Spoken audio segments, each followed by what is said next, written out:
How to fix Chrome high memory uses on mobile. So if you've seen this error message being displayed inside of your Google Chrome, the first and immediate solution to this is you'll need to close out all of the tabs that you might have opened up. So what normally people do is they let their tabs or websites run on the background. So what you can do in this case is remove all of the tabs that are currently open. What you can also try out is try to clear the site cache and data from the site settings of Google Chrome.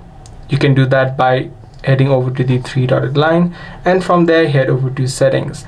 Once you're inside of the settings page, you can scroll down, tap on site settings, scroll down to the bottom of the page, and then head over to data stored. Make sure that all of these caches and data are cleared out by tapping on delete all data.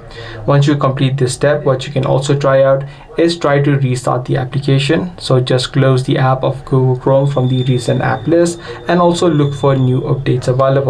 So just head over to the Play Store, search for Google Chrome. If you do see new updates available, you can just tap on the update button. Once you do these few steps, you should be able to fix the Google Chrome high memory uses error inside of your mobile device. I do hope this guide video was helpful to you. If it was, leave a like. That's pretty much all for today. I'm going to see you in the next video.